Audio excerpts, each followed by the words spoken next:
Good evening. আজ 14ই December, এখন বাজে বিকেল 5:30। তো এই সপ্তাহের মানে শেষ সপ্তাহ যেটা গেল, বাজারে শেষের দিকে শেষ দুদিন কিছুটা মুভ এসছে। এই যে দেখুন, এটা ওয়ান ডে চার্ট করা আছে আমার নিফটি। তো বাজারে কিছুটা আপ মুভ এসছে সামান্য। এইখান থেকে শুরু করে আপনার 691 থেকে 400 পয়েন্ট, প্রায় 300-350 পয়েন্ট, 400 পয়েন্ট মতো এসছে। ঠিক আছে, তো এটা ওয়ান ডে চার্ট করা আছে। তো বাজারের হাল কী হতে পারে আগামী দিনে, সেই নিয়ে একটা সম্ভাব্য আলোচনা করতেই এটা ভিডিওটা বানাচ্ছি।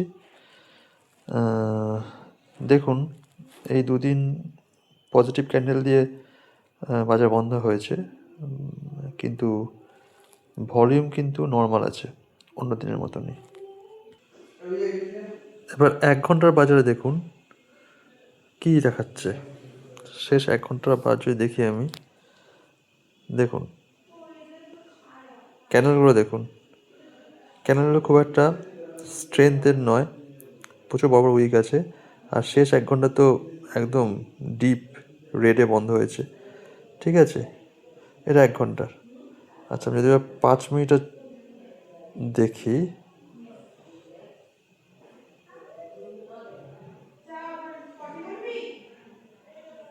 পাঁচ মিনিটে কী অবস্থা দেখুন। দেখুন, সকাল থেকে উঠে এই রেঞ্জ থেকে প্রথমে উঠলো, দিয়ে কিছুটা ট্র্যাপ করলো নিচে। এটা আমি আমার গ্রুপে বলেছিলাম যে প্রথমে এটা ট্র্যাপ করছে, বাজারটা উঠবে এখান থেকে, পুট বাজার ট্র্যাপ করছে। তো এখান থেকে বাজার উঠলো, উঠে কিন্তু অনেকক্ষণ এই রেঞ্জের মধ্যে ছিল, আলটিমেটলি রেঞ্জের মধ্যেই ঘুরে এসেছে। এই রেঞ্জে ব্রেকআউট দিতে পারেনি বা এটা ব্রেকডাউনও করেনি। তো এই হচ্ছে গিয়ে মোটামুটি আগের দিনের বাজারটা ছিল, বা সামগ্রিক এই সপ্তাহে বাজারটা ছিল। তো এই থেকে কী মনে হচ্ছে? আচ্ছা, এরপর আমরা দেখে নিচ্ছি আমাদের ভারতীয় মুদ্রার মানের কী অবস্থা। দেখুন, এখন 90-90-র ওপর চলে গেছে, মানে 90-র ওপরই আছে। লাস্ট সপ্তাহ ধরে 90-র ওপরই আছে, অর্থাৎ অর্থের মূল্য কিন্তু এখনও যথেষ্ট ডাউনই চলছে আমাদের। এটা অবশ্যই আমাদের ইকোনমিক্সের জন্য ভালো খবর নয়, এটা এখনও সাস্টেন করে চলেছে। আর একটা জিনিস দেখাচ্ছি, এই যে ইন্ডিয়া ভিক্স লাস্ট 6 মাসের মোটামুটি লোয়েস্ট পর্যায়ে চলে এসছে দেখতে গেলে, তার থেকেও নিচে চলে এসছে। এটা ভালো, এটা ইন্ডিয়া ভিক্স হিসেবে দেখে মনে হচ্ছে বাজার পজিটিভ আছে। 9.89 ছিল, তো সেখানে এখন 10.11, এক তো ঠিক আছে। এটা ইন্ডিয়া ভিক্স ডাউন হয়েছে, কিন্তু ইন্ডিয়া ভিক্স যদি আপনি একদিনের চারটা দেখেন, দেখুন কী অবস্থা। অর্থাৎ ইন্ডিয়া ভিক্সও কিন্তু, ইন্ডিয়া ভিক্স মানে ভোলাটিলিটি ইন্ডেক্স, সে নিজেই ভোলাটাইল হয়ে গেছে। এগুলো দেখে আমার যেটা মনে হচ্ছে সেটা আমি বলি, বাজারে হয়তো একটা আপট্রেন্ড আসবে, কেননা এখন সবাই বুলিশ হচ্ছে অনেকেই। কিন্তু আমি মনে করছি, এটা ব্যক্তিগত আমার ধারণা, এটাকেই সবাই ফলো করতে হবে, ব্যাপার নেই, জাস্ট গাইডেন্স হিসেবে নেবেন। 26,100, এক সেকেন্ড আমরা দেখে বলি আমার হিসাবটা। মোটামুটি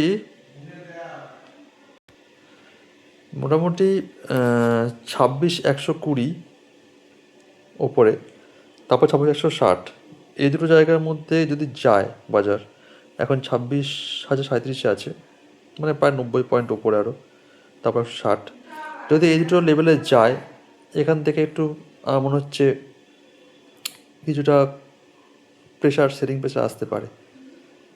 আর মোটামুটি এ সপ্তাহের শেষের দিকে, মানে কাল থেকে ট্রেডিং আরম্ভ হবে।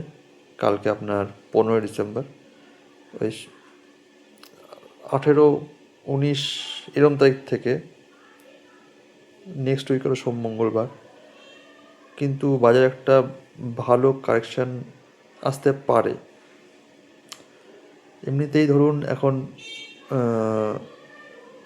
বাজার স্ট্রাকচার দেখে মনে হচ্ছে ভালো আপাতত দৃষ্টিতে, বাট কিছুদিন পরে আমার মনে হচ্ছে এখানে একটা সামান্য কারেকশান আসতে পারে। এদিকে ধরুন আপনার জাপানের রেট, ওরা ইন্টারেস্ট রেট বাড়াচ্ছে, তো তার জন্য কিন্তু একটা ইন্টারন্যাশনাল মার্কেটে একটা চাপ সৃষ্টি হবে। কারণ অনেক বিদেশি ইনভেস্টাররা তারা জাপান থেকে ইয়েন ইয়েনগুলো নেয়, ইয়েন ওনাকে জাপানের মুদ্রাকে বলা হয় ইয়েন। তো তারা সেগুলোকে বিভিন্ন জায়গায় ইনভেস্ট করে ডলারে, ওটাকে কনভার্ট করিয়ে নিয়ে।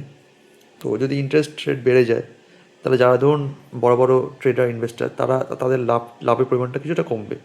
ওরা খুবই সামান্য ওরা ওরা ওরা মানে ইন্টারেস্ট নেয় সবচেয়ে এবং সবচেয়ে কম বিশ্বে। তো ওই জন্য সব ইনভেস্টাররা, ট্রেডাররা সেখান থেকে বড় বড় টাকা তুলে সারা বিশ্বে তারা বিনিয়োগ করেন সরি। তো এবং সেখান থেকে লাভ তোলেন। কিন্তু যদি সেখানে এবার ইন্টারেস্ট রেট বেড়ে যায়, তাহলে লাভের পরিমাণ যেটা হচ্ছে তাদের, সেখান থেকে কিছুটা অংশ তাদেরকে দিতে হবে ব্যাংকে ফেরত। তো সেটা তো তাদের জন্য অবশ্যই নেগেটিভ। তো এই বিষয়টা আমার মনে হচ্ছে বাজারটা চাপ ফেলবে। তো আমার হিসাবে 18-19, ওদিকে ধরুন 20-21 মনে হয় সম্ভবত বন্ধ, যদি আমি ভুল না হই। তাহলে 22-23, তো আমার হিসাবে 18-19, 22-23 এই 4 দিন একটু চাপ আসতে পারে। তার আগেও চাপ আপনি দেখতে পারবেন হয়তো, কিন্তু তার আগে 2 দিন হয়তো মানে সোম-মঙ্গল হয়তো থাকবে পজিটিভ, বা কিছুটা রেঞ্জ বাউন্ড, যেখানে কল বায়ারদের ট্র্যাপ করা সহজ হবে। তো এই হচ্ছে আমার ভিউ আগামীকাল 15 তারিখের জন্য। দেখা যাক কী হয়। এটা গাইড হিসাবে নেবেন, এটা কোনো বাই বা সেল রেকমেন্ডেশন নয়, এটা ব্যক্তিগত আমার ওপিনিয়ন। যা করবেন নিজের বুদ্ধি দিয়ে, নিজের ফিনান্সিয়াল অ্যাডভাইজারের কথা বলেই কাজ করবেন। ধন্যবাদ।